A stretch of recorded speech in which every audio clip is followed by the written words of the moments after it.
Hello sa inyong lahat! Sa video na to ay panibagong good news na naman ang sasabihin ko sa inyo. Ito yung good news na yung mga naunang aplikante ni na Madam Christy na nasa Pilipinas ay finally meron na silang visa schedule at malapit na silang mag-visa. At hopefully and praying na sana walang maging problema sa kanilang pag-apply ng visa para tuloy-tuloy ang kanilang process at makaalis na sila papunta ng Poland.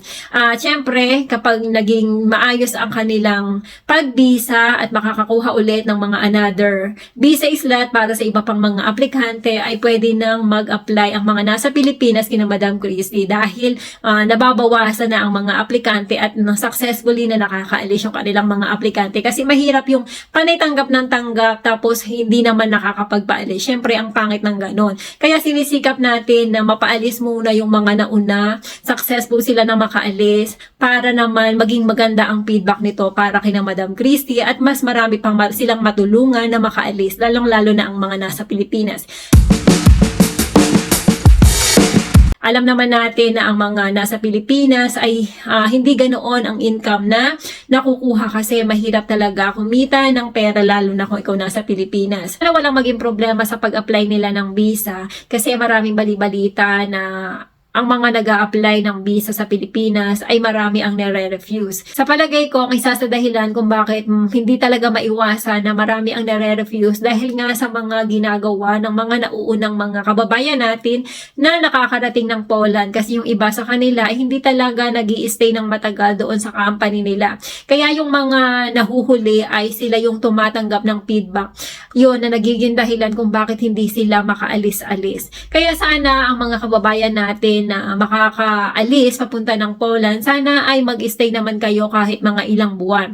Kasi kawawa ang ating mga kababayan na susunod sa inyo. Naiintindihan naman namin kung ano ang pinagdadaanan nyo dahil bago kayo makaalis, meron na kayong mga kasamahan na nauna sa inyo. Alam nyo na kung ano yung dadatnan nyo doon. Kaya ang ginagawa ng iba nating kababayan ay meron na silang plan B. Ibig sabihin yun ay pagdating nila doon o paglapag nila ng airport ay pupunta na sila kung saan naroon ang kanilang mga kamag-anak, kakilala, kaibigan, yun, magja-jump na sila sa ibang lugar. Sana naman ay kung po pwede, mag-stay muna kayo doon kahit ilang buwan, then saka kayo lumipat. Kasi sa totoo lang, once na nasa Poland kayo, hindi naman kayo hihigpitan, hindi kayo pagbabawalan na umalis.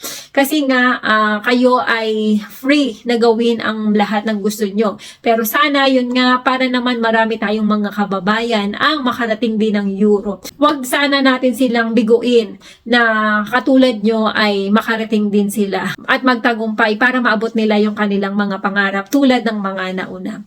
Sana sa video na to ay meron tayong natutunan at kung halimbawa nasa ibang part kayo ng bansa at alam nyo naman na ang pag-apply dyan sa bansa nyo papunta ng Poland ay walang problema, walang nare-refuse, hindi mahirap kumuha ng visa slot, ay pwede kayong magpatulong kay na Madam Christy para tulungan kayo na makaalis kayo at makapunta ng Poland. Kasi napakagandang opportunity or stepping stone ng pagpunta ng Poland kasi hindi ito mahigpit tulad ng Czech Republic at Hungary na kailangan mong tapusin ang kontrata bago ka umalis. Sa Poland kasi ay pwede ka lang magtrabaho ng ilang buwan, then pwede ka nang magpaalam at umalis. Siyempre, huwag mo lang sasabihin na ikaw ay pupunta ng Spain, ng Italy, or ng France o kung saan mang bansa ka pupunta. Sabihin mo lang na ikaw ay magtatrabaho sa ibang company. Okay yun. Hindi naman sila mahigpit. Ayan, maraming salamat sa inyong lahat. Sana ay nakatulong ang video ito. At kung hindi ka pa nakaka-subscribe, pakiclick mo na ang subscribe button. At syempre, para makatulong sa aking channel, pakiclick mo na rin naman ang like. Ayan, i-comment mo na rin sa baba kung meron kang katanungan. Maraming salamat!